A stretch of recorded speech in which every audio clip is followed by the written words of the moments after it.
사랑하는 성도 여러분, 평안하십니까? 평안하십니까? 네. 오늘 말씀의 주인공은 바로 야곱입니다.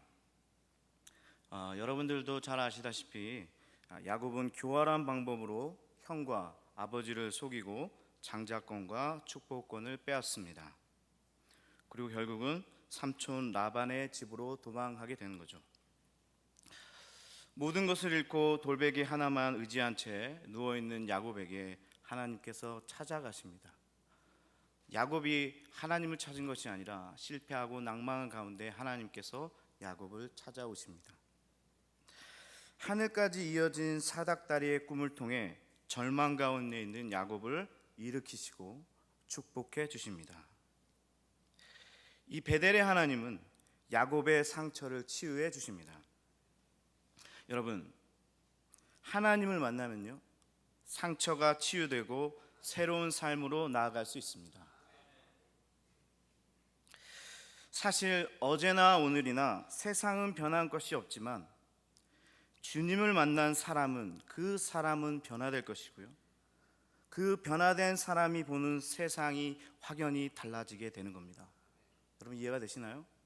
세상은 같지만요, 한 사람이 변화되면요, 변화된 삶을 살아가는 그 사람이 보는 세상이 달라진다는 것입니다.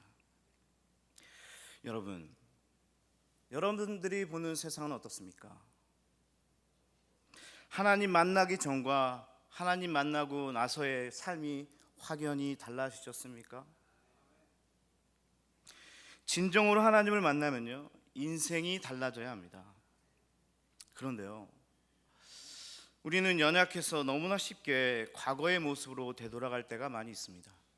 하나님을 만났는데요, 과거의 그 나쁜 습관으로 돌아가려고 하는 마음이 있습니다. 여러분 어떠십니까? 하나님은 우리를 만나 주시고요, 새로운 비전을 주시는데 우리의 삶 자체가 확 바뀌지 않습니다.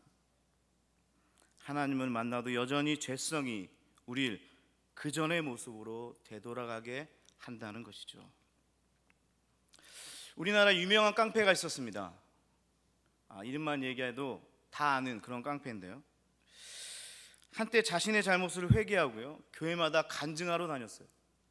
제가 그것을 보면서 참 놀라웠습니다. 와, 저런 나쁜 짓을 많이 한 사람도 하나님께서 바꿔주시는구나, 그래서 간증하게 하시는구나, 그렇게 느꼈습니다. 그런데요, 그의 인생이 어떻게 된지 아십니까? 다시 과거의 모습으로 돌아가 옥살이를 하게 됐고요, 결국 세상을 떠나게 되었습니다. 여러분, 회개는요, 자신의 삶을 완전히 돌이키는 겁니다. 그리고 새로운 삶을 살 때에도 계속적으로 자신을 쳐서 주님께 복종하는 노력이 있어야 합니다. 하나님께서 우리에게 새로운 삶을 허락하시면서 다시 과거로 돌려보내지 않으시려고요, 우리를 훈련시키기를 원하십니다. 하나님은 과거의 모습에서 완전히 벗어나길 원하시며 우리의 삶에 때로는 고난을 선물로 주시기도 합니다. 그 이유는 과거의 삶에서 벗어나라는 거죠. 그럴 때요, 우리는 이게 하나님의 섭리인 줄도 모르고 하나님의 뜻인 줄도 모르고 하나님으로부터 버려졌다고 울고불고 난리를 치는 거죠. 야곱도 베델에서 하나님을 만났으나 모든 문제가 해결되는 것은 아닙니다. 여전히 환경은요, 돌아갈 집이 없습니다. 여전히 형 에서가요, 이 야곱을 죽이려고 하고 있습니다. 여전히 상황은요, 돌베개 하나로 감사해야 하는 그런 시기라는 거죠. 실은요, 하나님께서 이 야곱을 훈련시킴으로써 진정한 이스라엘이 되게 하시는 겁니다. 야곱의 삶이 아니라 이스라엘의 삶으로 바꿔주는 거죠. 오늘 우리가 본 이 말씀은요, 하나님의 훈련 과정 가운데 있는 것입니다. 야곱을 바꾸는 거죠. 하나님의 그 첫 번째 레슨은요, 먼저 야곱을 섬김을 받는 자에서 섬기는 자로 바꾸어 주십니다. 야곱은 우여곡절 끝에 삼촌 라반의 집에 머물게 됩니다. 그리고 오늘 본문 전인 19절에 야곱이 사랑하는 여인이 생겼습니다. 그녀의 이름은 라헬입니다. 그리고 그녀를 위해 7년 동안 일을 하게 됩니다. 여러분, 한 여인을 위해서요 7년 동안 일한다는 것, 7년을 보낸다는 것이 그렇게 쉽지 않습니다. 요즘에 군대만 가도요 그 2년을 못 기다립니다. 그런데 7년이에요. 그러나 오늘 말씀은 이 사랑은요 고난을 지탱하는 힘이 되었고, 20절에 보니까 이 사랑의 힘으로 7년을 수일같이 보내게 되었다. 얼마나 사랑했으면 7년을 며칠로 느꼈을까요? 그렇게 이야기합니다. 그런데요 오늘 말씀은 여기서 끝나는 것이 아니라 결과적으로 야곱은 레아를 위해서 7년을 일하고 라헬을 위해서 7년 더하 14년을 섬기게 됩니다. 가정을 이루기 위해서요 14년이라는 세월을 최저임금도 받지 못한 채 일을 하는 거죠. 여러분 14년이나 일을 했습니다. 여러분들은 놀라시지도 않네요. 한 푼도 안 받고 14년을 일했습니다. 뭐 야곱이 일한 거지 뭐 내가 일한 건 아니니까요, 그렇죠? 남의 일이니까 놀라지도 않습니다. 아마 요즘 같은 시기에 이렇게 섬겨야 한다면 난리가 날 겁니다. 아마도 사랑하는 여인이 미움의 여인으로 바뀌었는지도 몰라요. 한 7년 일해 보십시오. 그런데요 여기서 특이한 점은 이런 어려움 가운데 야곱을 지키시겠다던 그 베델의 하나님은 도통 보이지 않는다는 겁니다. 이 라반의 집으로 가기 전에 베델에서 하나님께서 야곱을 축복하시고 너와 함께 하겠다고 그랬는데요, 이렇게 억울함을 당하고 있는데요, 이렇게 힘들어하는데 하나님의 모습이 보이지 않는다는 거예요. 여러분, 도움이 꼭 필요할 때 하나님이 어디에 계시는지 느껴지지 않을 때가 있습니다. 우리도 이때는 좀 하나님이 오셔서 나를 좀 도와주셨으면 하는데요, 하나님이 보이지 않아요. 삼촌 라반의 꿰매에 빠져 14년이나 고생할 때 하나님의 모습은 어디에도 나타나지 않습니다. 여러분, 야곱이 억울하게 살고 있는데 왜 하나님께서 개입하지 않는 걸까요? 사실 이 기간이 하나님께서 야곱을 훈련시키는 기간이었기 때문입니다. 야곱을 이스라엘로 만드는 기간이라는 거죠. 지금까지 야곱은요 다른 사람의 섬김을 받는 것을 인생 최대의 목적으로 살았습니다. 누굴 섬기기보다는요 다른 사람으로부터 섬김을 받아야겠다, 높아져야 되겠다, 이게 바로 야곱의 좌우명이었어요. 그러나 하나님은요 그의 삶을 뼛속부터 개조하시기를 원하는 겁니다. 여러분, 삶을 송두리째 바꿀 때는요 이 고난보다 좋은 도구가 없습니다. 여러분 혹시 어려운 상황 가운데 있습니까? 여러분의 삶들이 정말 힘들고 지쳐 있습니까? 그렇다면요 아마도 하나님께서 여러분들을 사랑하셔서 여러분들의 신앙의 체질을 바꾸고 있는지는 생각해 볼 필요가 있다는 거죠. 이 고난을 통해서 우리를 만들어 가시는 건 아닌지 생각해 볼 필요가 있다는 것입니다. 가부장적 사회에서 맏아들이 장자권을 가지는 것이 아주 당연한 때입니다. 맏아들은 장자권을 갖게 됩니다. 형을 섬겨야 할 동생 야곱이요 형의 섬김을 받겠다는 겁니다. 그것도 아주 인간적인 방법으로. 오늘 말씀은 하나님께서 야곱의 그 교만한 마음을 고치시길 원하는 거예요. 야곱은 이제 섬기는 자로 훈련을 받고 있는 겁니다. 더군다나 믿었던 삼촌 집에서 언 20년을 섬기는 자로 살게 됩니다. 여러분, 야곱의 이야기를 통해 우리가 들어야 할 복음이 여기에 있습니다. 마가복음 10장에서도 이렇게 이야기했는데요, 너희 사이에서 누구든지 높은 사람이 되고자 하는 사람은 남을 섬기는 사람이 되어야 하고, 으뜸이 되고자 하는 사람은 모든 사람의 종이 되어야 한다라고 이야기합니다. 예수님도요, 섬김을 받으러 온 것이 아니라 섬기러 왔다, 이렇게 말씀하십니다. 여러분, 이 삶의 변화는요, 자신을 낮추는 일에서부터, 섬기는 일에서부터 시작됩니다. 하나님은 경쟁해가지고 먼저만 되려고 했던 이 야곱을요, 섬기는 사람으로 만드셨고요, 섬김을 배운 이 야곱은 나중에 하나님의 일을 감당하는 사람이 되는 겁니다. 요즘 세상에서도요, 교회에서 이 이야기를 들었는지 배웠는지 섬김의 리더십을 강조합니다. 세상도 섬김의 리더십을 강조합니다. 성공하고 싶다면 섬겨야 된다, 이렇게 이야기하는 거죠. 오늘 야곱을 교훈하시는 첫 번째 레슨은 바로 섬김을 받으려고 했던 야곱이 섬기는 자가 되는 것입니다. 두 번째로요, 야곱에 대한 하나님의 훈련은요, 속임수를 부리는 사람에서 속임을 당하는 삶으로 바꿔놓으십니다. 속이는 사람에서요, 속는 사람으로 바꿔놓으십니다. 여러분, 참 인생이 뭐라 할까요? 아이러니하죠. 심은 대로 걷는 것이라고 볼 수도 있는데요, 하여튼 속이기 위해서 머리를 긁던 야곱이요, 속임수에 넘어가서 이제는 자기 머리를 긁어야 되는, 아파해야 하는 처지가 되었다는 겁니다. 우리 한번 생각을 해봅시다. 하나님께서 굳이 야곱을 속는 사람으로까지 만들 이유가 무엇입니까?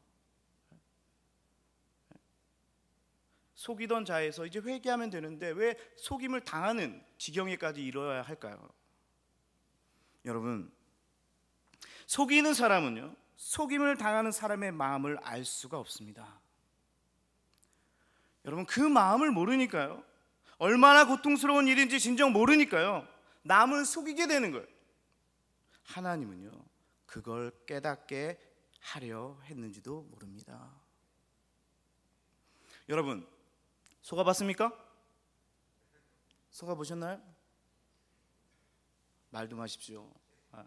속아보면요, 얼마나 힘든지 모릅니다. 저는요, 때로는 알고 속아줍니다. 속을 줄 알고 해줍니다. 제가 미국에 있을 때 제가 가르치던 학생 중에 한 자매가 있었는데요, 교회 잘 나오지 않았어요. 그런데요, 교회를 올 때마다 담배 냄새가 아주 진동을 합니다. 얼마나 담배를 많이 피는지. 예? 그리고 소위 껌 씹는 자매였어요. 껌 씹는 자매 아시죠? 그런데요, 어느 날 주일날 교회에 와서 저에게 굉장히 친한 척하는 겁니다. 그때는 전도사였던데요, 전도사님 말이 친한 척해요. 그러더니 저에게 이렇게 묻습니다. 전도사님, 혹시 전도사님 얼마나 가지고 계세요? 이렇게 묻는 거예요. 저는 참 순진하죠. 얼마가 있냐고 물어보니까 내 통장에 얼마가 있다고 얘기를 해줍니다. 그랬더니 이 자매가요, 그 돈을 꺼달라는 거예요. 제 전 재산을요. 제가 어떻게 해야 됩니까, 여러분? 제가 가르치던 학생 아닙니까? 어렵습니다. 그래도 그 자매에게 정말 전 재산을 얘기해 줬기 때문에 전 재산을 꺼줬어요. 사실 전 못 받을 줄 알았습니다. 아니나 다를까 다음 주부터 교회를 안 나옵니다. 제가 그 돈을 받으려고 그 자매에게 전한 게 아니라요, 신방 차원에서 전화를 했어요. 주일날 교회를 안 나오니까. 전화를 했더니요, 전화를 안 받습니다. 그리고 그 자매를 지금까지 보지 못했습니다. 여러분, 알고 속아줘도 굉장히 힘들어요. 속을 줄 알았는데도요, 막상 속아보니까 힘듭니다. 그리고 제 전 재산을 다 줬어요. 미국에서 유학하면서 정말 피 같은 돈입니다. 한 달에 살아가야 할 돈이에요. 그런데 달라고 하니까 준 겁니다. 그날 잠이 안 오더라고요. 우리 학생에게 줄 수도 있잖아요. 그런데 속상해서 잠이 안 오는 거죠. 한 병자가 평생 모아놓은 돈을 이 병을 고치기 위해 사용하려고 했습니다. 그런데 그 병원비를 하루아침에 날려버렸다면 어떤 마음이 들겠습니까? 이 돈만 있으면 내 병을 고칠 수 있다고 수십 년간 돈을 모았는데요, 그 돈을 사기당했다면 어떤 마음이 들겠습니까? 여러분, 하늘이 무너지겠죠. 속는다는 것은요, 단순히 물질만 잃어버리는 게 아니에요. 마음의 상처를 아주 깊게 들이우는 것입니다. 신뢰를 잃게 됩니다. 그리고 결국 인생을 망치게 되는 거예요. 그런데요, 여러분, 속은 사람은 이렇게 힘이 드는데요, 하늘이 무너지는데요, 속인 사람은 어떨까요? 여러분, 내가 누구를 속여서 너무 힘들어 본 경험이 있으신가요? 내가 누구를 속였는데 너무나 속인 게 힘드신 그런 경험을 가지고 계시나요? 잠시 자책을 할 수 있으나 그 사람의 마음을 공감하지 못하니까 힘들지도 않는 겁니다. 아니, 이렇게 힘들면요, 그것을 알면 그렇게 할 수 없는 거죠. 속이는 사람은요, 속임을 당하는 사람의 마음을 이해할 수 없습니다. 오늘 본문에서요, 속이기만 하던 이 야곱이 이제 그 속임수를 당하는 거예요. 그것도 믿었던 피부치인 삼촌 라반에게서 말입니다. 아마 실망이 굉장했을 겁니다. 야곱의 마음이 어떤지 구체적으로 좀 살펴보겠습니다. 25절이에요. 오늘 클라이막스 같은 이야기인데요, 사랑하는 여인을 위해서 7년 동안 고생해서 드디어 아내를 맞이하는 그날입니다. 수일처럼 보냈어요. 이 여인을 너무나 사랑해서 오늘 그 여인과 만나는 날입니다. 얼마나 기쁘겠습니까? 그죠? 바로 오늘이 그날이에요. 그런데 아침에 눈을 떠보니까 라헬이 아니라, 자기가 사랑하는 여인이 아니라 레아였어요. 따라란 딴딴딴딴, 이런 누가 효과음 좀 넣었으면 좋겠어요. 눈을 떠보니까 사랑하는 여인이 아닙니다. 여러분, 이 얼마나 당황스러운 일일까요? 그래서요, 7년 동안 정말 말없이 봉사했던 야곱이 언성을 높이기 시작합니다. 이 야곱이 베델에서 하나님을 만나고 나서 정말 열심히 일했어요. 이 삼촌 라반의 집에서 열심히 일했는데 정말 이 불공평하고 불의한 일을 당하니까 언성을 높이는 거죠. 외삼촌이 어찌하여 내게 이같이 행하셨나이까? 내가 라헬을 위하여 외삼촌을 섬기지 아니하였나이까? 외삼촌이 나를 속이시면 어찌 됨입니까? 화가 막 느껴지죠. 말없이 묵묵히 섬겼던 야곱도 도저히 참을 수가 없는 겁니다. 속았으니까요. 여러분, 야곱이 화를 내는 것이 당연하지 않습니까? 그렇죠. 그러면 여러분들은, 여러분이 라반이라면요, 어떻게 응대하겠습니까? 이렇게 화나 있는 야곱에 대해서 어떻게 하시겠습니까? 여러 가지가 있겠죠. 아, 미안해. 내가 실수를 했나 봐. 나는 걔가 라헬인 줄 알고 보냈어. 그랬어? 레아였어? 아유, 요즘 눈이 캄캄해가지고 내가 잘못 보냈나 봐. 자네가 이번에 좀 이해해주면 안 되겠나? 미안해. 실수할 수도 있잖아. 여러분, 이래야 되지 않습니까? 그런데요, 오늘 성경은 뭐라고 이야기합니까? 여러분들이 기대하던 대답과 동일합니까? 한번 확인해보죠. 26절이에요. 자네 몰랐나? 우리 지방에서는 언니가 결혼하기 전에 동생이 먼저 결혼하는 것은 마땅치 않다네. 여러분, 제 톤을 잘 읽어야 돼요. 제 목소리에 미안한 마음이 있나요? 다시 읽을까요? 자네 몰랐나? 우리 지방에서는 언니가 결혼하기 전에 동생이 먼저 결혼하는 것이 마땅치 않다네. 여러분, 전혀 미안한 마음이 없습니다. 그런데요, 그러면 대판 싸워야 될 텐데 이상하게도 오늘 말씀에서 야곱이 이를 또 수긍합니다.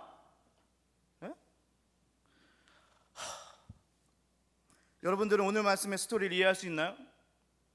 이해가 안 되죠. 아니, 자기를 속였다고 노발대발하던 야곱이요, 삼촌 라반의 이야기를 듣고 꿀먹은 벙어리 마냥 아무 대답도 못하고 있는 거예요. 그렇다면 라반의 대답이 무엇이기에 그랬나 한번 상세히 살펴볼 필요가 있겠죠. 다시 보면요, 우리 지방에서는 언니보다 아우를 먼저 주지는 않는 법일세, 뭐 이렇게 얘기했잖아요. 우리 지방에서는 언니보다 아우를 먼저 주지 않는다. 그렇다면 만약 제가 야곱이라면 이렇게 이야기했을 거예요. 아니 무슨 말도 안 되는 소리입니까? 그럴 거라면 제가 라헬을 달라고 처음 얘기했을 때 그때 이야기해줘야 되는 거 아닙니까? 하고 따져 물었을 거예요. 아무리 풍습이 그래도요, 나와 맺은 언약이 있지 않습니까? 그걸 지키는 게 도리 아니에요? 그게 더 큰 거 아닙니까? 저는 아주 펄쩍 뛰었을 겁니다. 여러분, 이 야곱의 분노는요 쉽게 진정될 상황이 아닙니다. 여러분들은 살면서 안 속아 보셨나 봅니다. 화난 일이에요. 하여튼 우리 중앙교회 성도들은요 마음이 바다와 같다니까요. 저 혼자 억울하다고 지금 열변을 토하고 계시는데요, 여러분들 마음 평안함이 있습니다. 그까짓 건 좋아요. 오늘 전 설교를 준비하면서요 인물의 심리 상태에 관심이 많았습니다. 어떤 마음이었을까에 관심이 있었어요. 그리고 설교 전에 그 마음을 읽으려고 노력하고 기도하는데 아무리 봐도요 오늘 본문의 이야기의 진행이요 야곱의 분노를 가라앉히는 무리라고 여겨졌습니다. 아니 어떻게 이렇게 얘기했다고 그 분노가 그 7년간의 쌓인 그 억울함이 풀리겠냐 이겁니다. 그러던 중에요 삼촌 라반의 말 중에 이런 단어가 눈에 들어오더라고요. 우리 지방. 우리 지방. 우리 지방. 우리 지방 하니까 뭔가 비교되는 느낌이 들지 않습니까? 어렸을 때 우리 집에는 우리 아빠는 뭔가 비교할 때 하는 얘기잖아요. 마치 우리는 안 그런데 너희 지방은 왜 그러냐, 예의 없게. 우리는 그런 거 없어, 이런 뉘앙스인 거죠. 아주 중요합니다 여러분. 오늘 말씀 이 라반의 대답은요 지금 자신이 야곱을 속인 것에 대해서만 이야기하는 게 아닙니다. 여기서 라반은요 야곱이 형 에서를 속이고 장자권을 획득한 사실을 언급하고 있는 거예요. 우리 사전에는 절대 그런 일이 없다. 내가 살고 있는 곳에서 하는 일이지 우리는 그렇게 하지 않는다. 이 이야기가요 오늘 상황을 얘기하는 것이 아니라 야곱의 그 전의 삶을 꾸짖고 있는 거예요. 여러분 스토리가 이해가 되십니까? 우리 지방에서는 나중에 태어난 자가 맨 처음으로 태어난 자보다 결코 앞서지 않는다는 거예요. 야 그쪽 지방 이삭이 살고 있는 땅 이야기를 하겠죠. 동생이 형보다 앞설 수 있을지 모르겠지만 우리 지방 라반이 살고 있는 이 땅에는 동생이 결코 형을 앞질 수 없어. 여러분 좀 이해가 되십니까? 이제 어떻게 다시 설명을 드릴까요? 이렇게 되니까요 야곱이 할 말을 잃게 되는 거죠. 야곱은 자신이 지금 속았다고 분노하고 있을 이때 라반은요 적반하장식으로 야곱의 과거 행실을 암암리에 꾸짖고 있는 것이죠. 여러분 속이는 자는요 언젠가 그 방법대로 속임을 당하게 됩니다. 제가 작년에 타짜라는 영화를 봤는데요, 여러분 타짜 아시죠? 노름 잘하는 사람, 최고의 사람을 타짜라고 부르잖아요, 그죠? 여하튼 이 노름의 세계가 그렇더라고요. 속고 속이는 관계. 제가 이 동네를 잘 알아서 얘기하는 게 아닙니다, 여러분. 오해하지 마십시오. 영화 보고 이야기하는 거예요. 이 동네가 그렇더라고요. 그냥 속이면 잘하는 겁니다. 사실 이 고스트 포커 이런 것들은 원래 확률의 게임입니다. 그런데요 이런 확률을 자신에게 절대적으로 끌어올리기 위해서 한 가지 필요한 게 있어요. 그게 바로 속임수라는 겁니다. 그래서요 노름판에서 생긴 빚은요 안 갚아도 되는 거예요. 노름판에서 속이는 것이 오히려 능력이 된다는 거예요. 영화 타짜를 보니까요 주인공이 도박의 소질이 있습니다. 잘하니까요 시기하는 사람들이 막 늘어나는 거예요. 그래서 여러 사람들이 속임수로 이 주인공을요 나락으로 떨어뜨리게 합니다. 중간 상략하고요. 이 주인공이 복수의 칼을 갈기 시작하고 하는 거죠. 그래서요 자신이 속았던 방법 그대로 그 사람들에게 복수를 해나갑니다.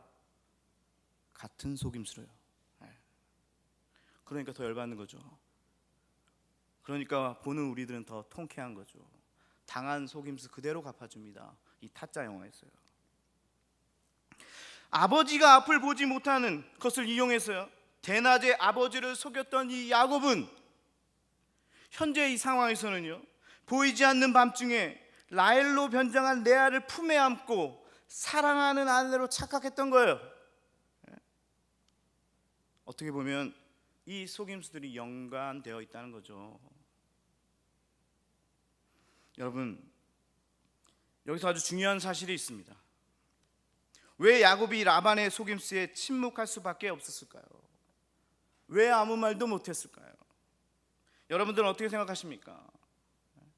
쉽게 생각하면요, 뭐 자신도 속였던 사람이니까, 나도 그랬으니까 뭐 그럴 수도 있겠는데요, 아마 그 자리에서 삼촌 앞에서는 그랬을지도 모릅니다. 그런데요, 야곱의 그 후의 행동을 보면 이번 사건이 속임을 당한 단순한 사건이 아니라 야곱의 삶 전체를 뒤엎는 터닝 포인트가 되는 깨달음을 얻는 시간이었다는 거예요.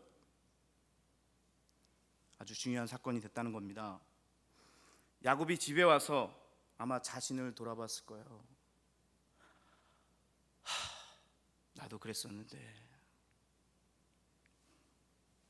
아버지와 형 에서가 얼마나 힘들었을까. 여러분, 야곱은요, 이번 일을 통해 자신을 돌아보게 된 겁니다. 여러분, 이 부분 아주 잘 들어야 됩니다. 단순히 나도 속였던 사람이니까 라반의 속임수를 그냥 받아준 것이 아니라, 그게 아니에요. 속임을 당해보니까 내가 전에 속였던 사람들의 아픔을 그제서야 느끼게 됐다는 얘기예요. 그리고 좀 더 나아가 자신을 돌아보게 됐다는 겁니다. 여러분, 이해가 되시나요? 아주 중요한 부분입니다. 하나님께서는요, 이 교훈을 야곱에게 주시기를 원했어요. 남의 아픔을 공감하고 지금까지의 자신의 모습을 되돌아보는 겁니다. 전에 나도 그랬었는데. 그리고 더 나아가 나로 인해 내 주변의 사람들이 얼마나 힘들까. 야곱 자신이 그런 사람이었음을 깨닫는 시간이 되는 거죠. 여러분, 남의 아픔을 공감하는 사람은요, 다시는 남을 힘들게 하지 않습니다. 남을 속일 때는요, 자신밖에 보이지 않았지만 이번 사건을 통해서 야곱은요, 다른 사람을 보게 됐다는 거예요. 다른 사람과 공감하게 되었다는 얘기입니다. 창세기를 더 읽어보면요, 삼촌 라반의 속임수는 여기서 끝나지 않습니다. 야곱에게 엄청난 상처를 주죠. 야곱이 얼마나 힘들었는지는 라반의 딸들의 고백을 통해서 알 수 있는데요, 31장 15절을 보면 레와 라헬이 이렇게 이야기합니다. 아버지가 우리를 팔고 우리의 돈을 다 먹었으니. 원래는 야곱이 라반의 딸들을 위해 일한 싹중 일부는 아버지가 딸들에게 나눠주게 되어 있었지만 라반은 그렇게 하지 않았던 거죠. 이 완전 뛰는 놈이에 나는 놈입니다. 원래 이 세계가 이래요. 결국 야곱은요, 모든 식소를 데리고 라반의 집을 떠나 하나님의 약속의 땅으로 돌아오게 됩니다. 돌아올 수밖에 없게 되는 거죠. 그런데요, 여러분, 이것이 바로 하나님의 섭리라는 거예요. 이것이 바로 하나님의 계획 안에 있다는 겁니다. 하나님께서 만드시는 이 드라마는요, 보면 볼수록 우리의 생각을 뛰어넘습니다. 사실 이것은요, 베델에서 야곱에게 들려주셨던 그 축복을 이루는 겁니다. 베델에서 야곱에게 주어진 축복이 무엇입니까? 28장 15절 보니까 내가 너와 함께 있어 내가 어디로 가든지 너를 지키며 너를 이끌어 이 땅으로 돌아오게 할지라. 내가 내게 허락한 것을 다 이루기까지 너를 떠나지 아니하리라. 여러분, 야곱이 삼촌 라반에게 속임을 당할 때요, 제가 그 전에 설교할 때 얘기했잖아요. 마치 하나님이 계시지 않는 것처럼 느껴진다고. 그런데요, 속임을 당하고 그때 하나님이 함께 하신 거예요. 하나님이 곁에 계시지 않았다는 게 아닙니다. 오히려 하나님이 계획 가운데 이 모든 사건이 들어가 있다는 거예요. 야곱을 진정한 이스라엘로 만드시고 야곱이 축복의 땅으로 돌아오게 하려는 하나님의 시나리오가 여기에 다 들어있는 거예요. 우리가 고난을 당할 때 하나님이 안 계신 것처럼 여겨집니다. 하나님은 어디에 계십니까? 그런데요, 하나님의 계획 가운데 그 고난이 다 포함되어 있다니까요. 믿으십시오, 여러분. 야곱은 결국 약속의 땅으로 돌아오게 됩니다. 그런데 여러분, 약속의 땅으로 돌아오기만 하면 만사가 다 형통합니까? 아닙니다. 여전히 형 에서가 기다리고 있죠. 그런데요, 그럼에도 불구하고 야곱은 돌아가기로 결심을 하게 되는 겁니다. 이제 야곱은요, 과거를 회피하고 외면하는 것이 아니라 과거의 잘못과 대면하겠다는 겁니다. 자신의 잘못과 맞닥뜨리겠다는 이야기예요. 여러분, 과거의 문제와 직면하지 않으면요, 절대로 미래로 나아갈 수 없습니다. 그냥 묻어놓은 상처는요, 결국 골마서 터지게 될 것입니다. 야곱은 오랜 타향살이를 통해 속임을 당하는 것이 얼마나 힘든 것인지 깨달았고, 이제는 형 에서에게 용서를 빌어야 할 필요성을 느끼게 된 거죠.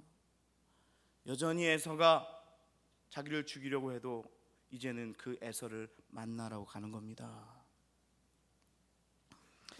하나님의 야곱에 대한 마지막 레슨은요, 바로 과거의 상처를 극복하기를 원하고 새로운 삶, 하나님께서 허락하신 축복의 삶으로 나아가게 하는 것입니다. 그게 바로 하나님의 계획이고요, 그 계획을 실행하기 위해서는 야곱은 이제 과거와 대면해야 하는 거죠. 여러분, 다른 것들을 떨쳐버리고 새로운 인생을 살려고 해도요, 우리의 발목을 자꾸 늘어지는 게 있어요. 이제는 좀 다른 세상을 살고 싶은데요, 나를 자꾸 끄집어 당기는 게 있습니다. 그게 나의 과거의 삶이에요. 과거의 습관입니다. 항상 과거는요, 새로운 인생을 살려고 하는 사람을 내버려 두지 않습니다. 형 에서라는 장벽 때문에 돌아가지 못하는 것은 마치 어렸을 때처럼 형 에서가 무서워 삼촌 라반의 집으로 도망가는 모습으로 되돌아가는 겁니다. 여러분, 이해가 되시나요? 하나님은 야곱의 일을 극복하고 삼촌 라반의 집을 떠나 고향으로 돌아가게 만드시는 겁니다. 인생 가운데요, 무슨 어려움이 생기면 나아가지 못하고 다시금 과거의 삶으로 회귀하려는 그런 본능이 우리 가운데 있습니다. 그것을 심리학적 용어로 regression, 퇴행이라고 부릅니다. 무슨 고난이 닥치면요, 자기 어렸을 때의 모습으로 막 돌아가려고 해요. 어린아이의 모습으로 돌아가려고 해요. 회피하려고 해요. 이것을 regression이라고 불러요. 이 퇴행이 발동되면요, 어려움을 직면하기보다는 회피해버리려고 합니다. 이 퇴행은요, 속삭여요. 야, 그냥 넘어가. 에이, 너 언제부터 그랬어? 이번만 피해가면 돼. 이렇게 되면요, 절대로 미래로 나갈 수 없게 되는 거죠. 하나님의 계획은요, 야곱이 이제 삼촌 라반의 집을 떠나 고향으로 돌아가는 겁니다. 미래로 나아가기 위해서 과거와 대면하는 것이 필요합니다. 이는 과거의 자신을 만나 자신을 극복하는 일이 될 것입니다. 여러분, 에서를 만나는 것보다 더 중요한 것이 있습니다. 에서를 만나는 것보다 더 중요한 것은 과거의 나 야곱을 다시 만나는 거예요. 이게 더 중요합니다. 에서를 피해 도망갔던 겁쟁이가 아니라 그 겁쟁이와 다시 만남으로 말미암아 그 과거의 삶에서부터 벗어나는 거예요. 에서를 만나는 것이 아니라 자기를 만나러 가는 거죠. 과거의 나의 모습을 보러 가는 겁니다. 이는 단순히 형에게 용서를 비는 것에서 끝나는 것이 아니라 자신의 과거의 잘못된 삶을 끊고 하나님이 원하시는 방향으로 나아가는 길이 될 것입니다. 하나님이 이렇게 삼촌 라반의 집에서 야곱을 훈련시키시고 아브라함과 이삭을 잇는 위대한 신앙의 인물로 만들어 놓으신 거죠. 오늘의 이 어려움은요, 야곱을 이스라엘로 만드시는 겁니다. 여러분, 말씀을 마치겠습니다. 여러분들에게 어떤 아픔이 있습니까? 그 예전의 상처가 여러분들을 여전히 힘들게 하십니까? 그 과거의 아픔이 현재 여러분의 삶의 발목을 잡고 계십니까? 과거의 그 아픔이 혹시 여러분들의 하나님께서 펼쳐놓으신 축복의 장소로 옮겨가는 것을 가로막고 있지는 않냐는 말입니다. 여러분, 과거의 삶을 떨쳐버리는 것이 쉬운 일이 아님을 잘 압니다. 여전히 과거의 모습 속에서 힘들어할 수도 있습니다. 그러나 그 싸움에서 이길 때 비로소 성숙한 그리스도인이 되는 겁니다. 그리고요, 그 싸움 가운데서는 항상 하나님이 함께 하십니다.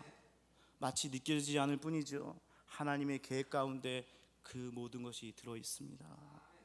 여러분, 하나님께서 준비해 놓으신 그 땅을 향해 나아갑시다. 문제가 되었던 과거의 자신과 대면하십시오. 미래로 나아가기 위해서는 과거의 모습에서 벗어나야 하기 때문입니다. 하나님께서 주신 믿음으로 에서를 만나러 갑시다. 에서를 만나지 않으면 과거를 청산할 수 없습니다.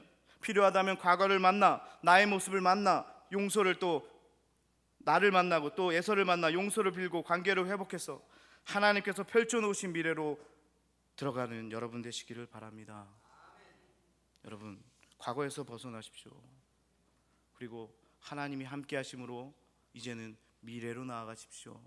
하나님께서 펼쳐놓으신 그 축복의 땅으로 들어가십시오. 우리